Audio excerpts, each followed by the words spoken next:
Hi, I'm Michelle Samuels for White Goals ID, and today we have a great topic for you. The topic is called family bonds and lifestyle. Now, why is it that family bonds and lifestyle is important? Stay till the end of this video and I'll explain to you why family bonds are so important. There's a lot of controversy online about people connections to family, what's the value in it, so much this, that, all kinds of negatives. We're gonna talk about that today. Okay, let's get into the video.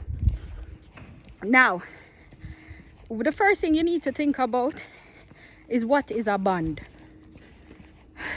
There's a lack of understanding sometimes about information and deciding or understanding what is a bond in the first place. Now, the origination of the word was one that basically implied information related to a householder, which is what we focus on, a householder. Now, once you become a householder, there's some responsibilities that you incur as a result. Once you're a part of the household, you don't even have to be in charge of the household yet. So what we're going to do in this video, we're going to talk about what are the benefits, the challenges, and the failures that may happen on the journey with regards to family bonds. Now, there's a lot of information online that is contradictory, questionable, conflicting information, controversial, all the words you can think of, all the else, yeah. But what we're gonna do, we're gonna kind of break it down today and look at it more closely. Why are family bonds important, and is it logical to have a family bond with a family that doesn't necessarily gel well? Okay, so here we go. So I'm reading from my notes. You know, I like my notes because I do my research. Okay, so what is a bond? First of all, a bond is anything that binds, fastens, or confines, or something that binds a person to a circumstance or a line of behavior. Something that binds a person to a circumstance or a line of behavior. So remember, when you're building your lifestyle, you're projecting into the future. In projecting into the future, you come into this world and you start out as a part of a household, right? Now, this is on the basis that you create these family bonds. Now, we're going to go straight away from the definition of family bonds, which creates circumstantial lines of behavior and also puts you in position and circumstances that are binding. Now, don't forget that. That's important. Now, we're going to look at some of the benefits. Hold on, let me just grab my phone because I'm doing my walk as well. Okay? So, some of the benefits we're going to look at. First of all, after the benefits, we're going to also look at challenges and failures, and we're going to go into one or two thoughts about what can be done in order to reinforce those family bonds. Now, I need to establish from now, just to establish that the family bonds that may be created, we're going to look at it from a blueprint of what is expected of how we should be operating, yeah? Now, it should be that the family stays together, everybody gets along, and if there are some conflicts and so on, no matter what, that's your family. However, it's been recognized that there are differences in the identities that sometimes cause failures to occur and challenges to occur. Before we get into the challenges, we're going to talk about the benefits. Now, stay till the end of this video. Don't forget to subscribe, yeah, and give a thumbs up, make a comment, no problem. Okay, so some of the benefits now are: one, education. Education means that what is the level of knowledge that you've acquired over time based on this family bond that was created. Now, I need to make a comment about the family bond and education. It will have a lot to do with sometimes different categories of impact. Let's put it like that, yeah? So you're gonna have a big family, a small family, a family that is already established, a family that may have relations and so on. but we're not talking about relations. Well, we are. We're talking about blood bonds. We're talking about marriage bonds through marriage. We're talking about bonds that are related, because when you look up the word bond, you're looking at blood bonds, marriage bonds, and if there's adoption. Now this is very important, because what I've identified is that people formulate these false bonds, or these bonds that are not reinforced from a theory standpoint or a practical standpoint, and then find themselves in, you know, confusing situations. I've been there. Okay, now what you need to understand is that different families are competing. It's not really a competition, but it seems as if it is, because it kind of is. I'll explain to you how. Now, in regards to education, now if you have a big family, let's say you were born into a family that has a lot of children or a small amount of children, and depending on what the challenges were that the parents found themselves in at the time of your birth, or while raising other children and so on within a specific blood family unit,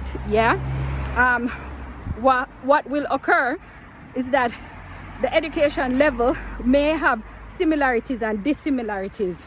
Dissimilarities from the viewpoint that one child may have different sets of talents, another child maybe, well,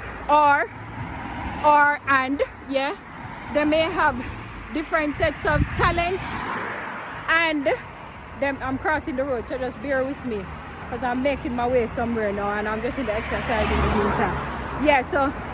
So how many children have different talents, and also the ability for the parents to educate the children on a level that positions them competitively. Now, we're not talking about education alone from the viewpoint of what is taught in the schools. We're talking about education from the viewpoint of what is actually acquired in terms of knowledge that the child is exposed to, or the family members are exposed to. So you're gonna have different levels of education, sometimes different interests, but there will be similarities across the board. However, I must say that those similarities will differ depending on the type of family. Why is that? Because if you start out with one child or two children or three children or whatever it is, and then that relationship doesn't work out, you divorce or you separate, and then you start out with another child, then you're gonna have more variations and differences. Now this is very important. Listen to why it's important. It's important because it will determine to a certain degree, projection wise, it can to a certain degree determine a speculatory idea about how the family will be positioned from a wealth perspective. But this is not considering other factors and variables. We're gonna move on because I have a few things to cover with you and we don't have a lot of time. So the family size, and okay, so we talk about education. One of the next benefits, and I don't like that word, I mean, it's all right, some people advantages, I would say, of having close family bonds. And this is close from the viewpoint that, remember, the behavior patterns and it's binding an individual to circumstances and behaviors.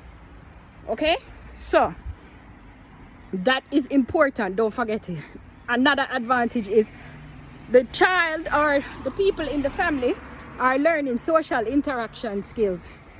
If they're learning social interaction skills, whatever they learn within the structure or foundation of the family, whatever they learn is gonna be a blueprint that they will work from to determine the type of lifestyle they need ahead of them. But it will change depending on the unique identity of the children. Okay, so let me give you an example now. If it is that socially interaction wise, you know, the family goes to certain events and so on, location wise, mixed with multiple cultures and so on and so forth, then automatically, inevitably, they will want to go in that direction as well. So they gravitate towards, you ever hear like attracts like? There's some truth in it. Let's just look at it like that. Now, the social skills that are being gathered will determine to a certain degree, other than other information that the individual gathered on the journey, will determine the vision, mindset from a family standpoint, family bonding standpoint, not necessarily based on the unique identity of the person. So you'll find that you might have one person that doesn't like to socialize, but the whole family does. So they come under a lot of scrutiny about why is it that you don't like to socialize, and so on and so forth. Now, why is this relevant to lifestyle? It's relevant to lifestyle because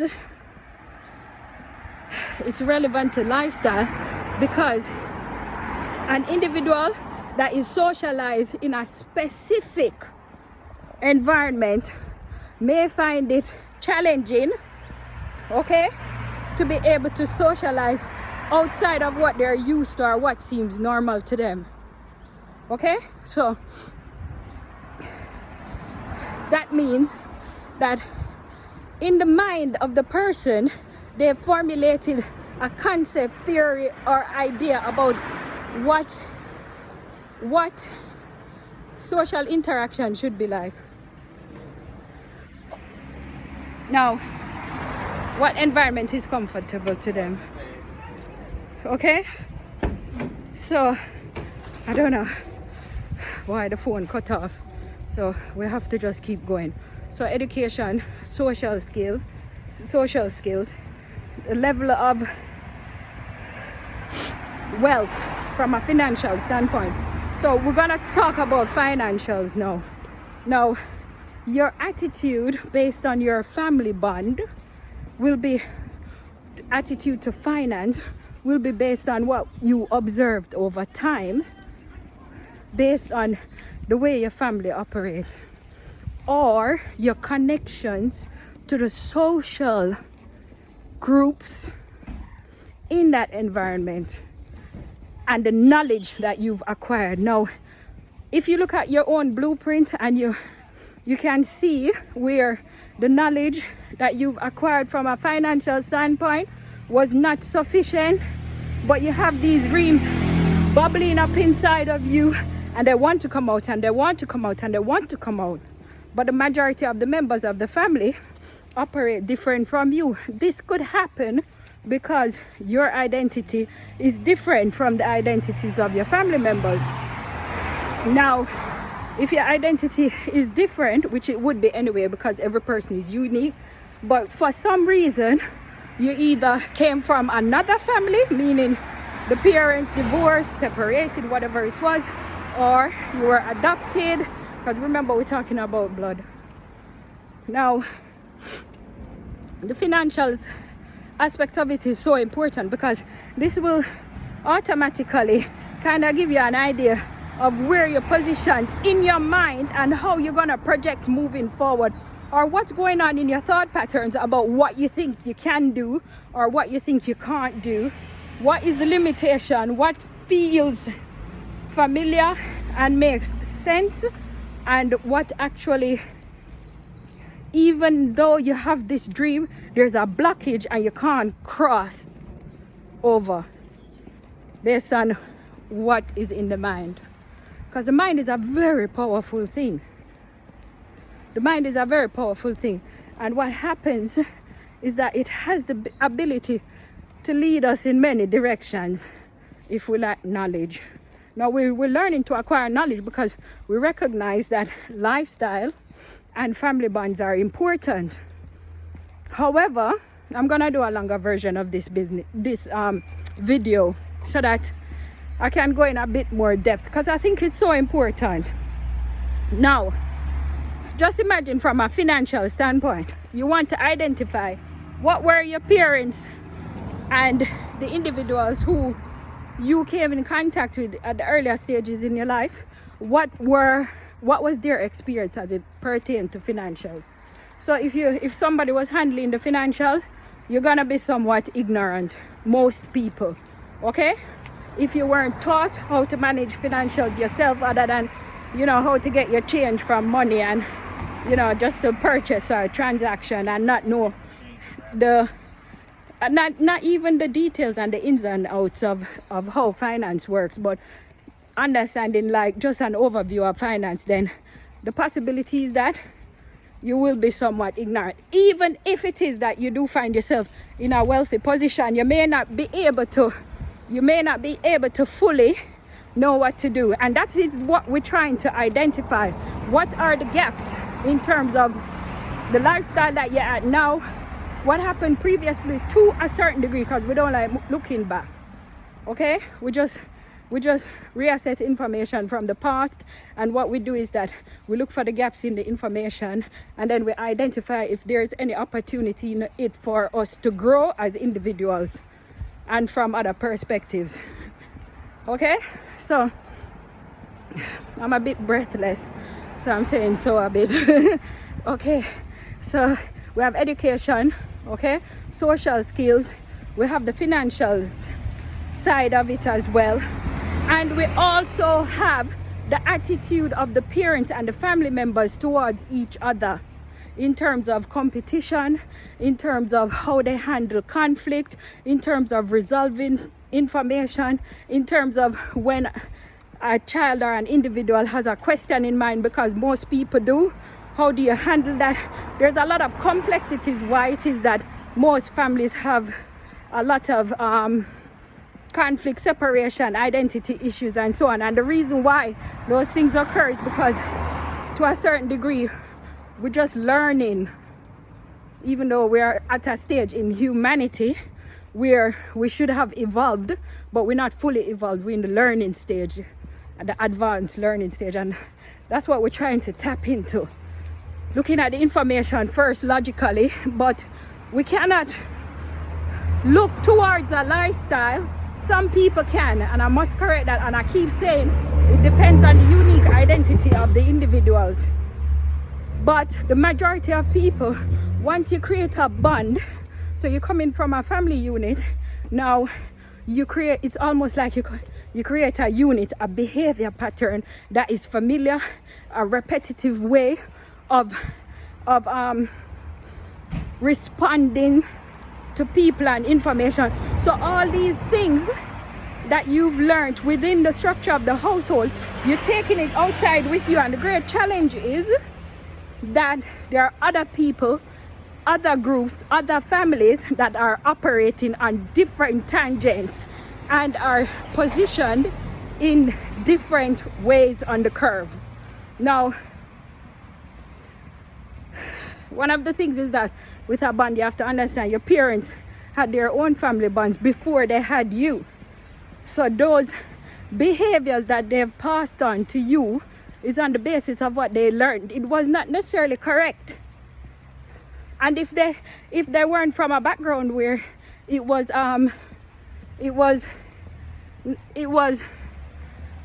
pushed, you were like, it's empowering to ask questions, to challenge, or they could have been more focused on survival, or based on how they operate or what they learned, the behaviors were not good for the individuals in the home or the society. So now you're finding yourself in kind of a catch-22 position.